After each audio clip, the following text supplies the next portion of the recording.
नमस्कार मित्रांनो, महाडीबीटी कृषी यांत्रिकीकरण योजनेमध्ये एक अट जी आहे ती रद्द करण्यात आलेली आहे। तर ती अट कोणती आहे व या अटीचे फायदे काय आहेत शेतकऱ्यांना, याविषयी संपूर्ण अशी माहिती आजच्या या व्हिडिओमध्ये आपण पाहणार आहोत। तर व्हिडिओ शेवटपर्यंत पहा व तुम्ही जर आपल्या श्रीकांत यूट्यूब चॅनलवरती नवीन असाल तर चॅनलला सबस्क्राइब करून बेल आयकॉनला ऑल करा, कारण अशीच नवनवीन अपडेट्स आपल्यापर्यंत आम्ही घेऊन येतो। तर चला मग व्हिडिओ सुरू करूया। तर राज्य शासनाच्या कृषी विभागामार्फत राबवल्या जाणाऱ्या राज्य पुरस्कृत कृषी यांत्रिकीकरण योजनेत महाडीबीटी फार्मर स्कीम एक अत्यंत महत्त्वाचा बदल करण्यात आला आहे, ज्यामुळे राज्यातील लाखो शेतकऱ्यांची गैरसोय दूर होऊन त्यांना मोठा दिलासा मिळणार आहे। पूर्वी या योजनेत ट्रॅक्टर वगळता इतर अवजारांसाठी अनुदान घेत लाभार्थ्यांना किमान 3 अवजारे किंवा रुपये 1 लाख यापेक्षा रकमेत जेवढी अवजारे घेता येतील त्या मर्यादेत एका वर्षात अनुदान दिले जात होते। तसेच ज्या अवजारांसाठी अनुदानाची रक्कम 1 लाखापेक्षा जास्त असेल त्यासाठी एका वर्षात फक्त एकच अवजारासाठी अनुदान मिळत असे। या अटीमुळे अनेक गरजू शेतकरी पात्र असूनही एकाच वर्षात त्यांना आवश्यक असलेल्या सर्व अवजारांचा लाभ जो आहे तो घेण्यात येत नव्हता।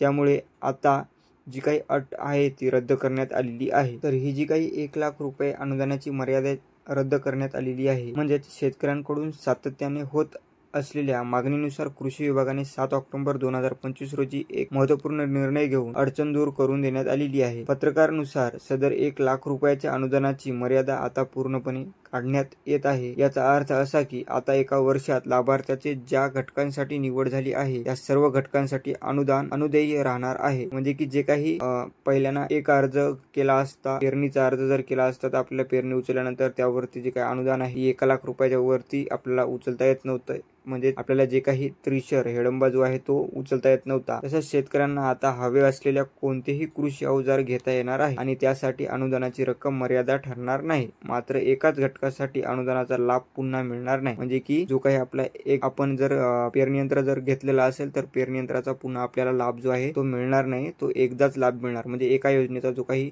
लाभ आहे तो एकदाच मिळणार। याची सर्व शेतकऱ्यांनी जी काही दक्षता आहे ते घ्यावी। तर अशाच अपडेटच्या संदर्भात आपल्या चॅनलवरती व्हिडिओ येत असतात, त्यासाठी आपल्या चॅनलला सबस्क्राइब करून बेल आयकॉनला ऑल करा, व्हिडिओला लाईक करा, शेअर करा। धन्यवाद।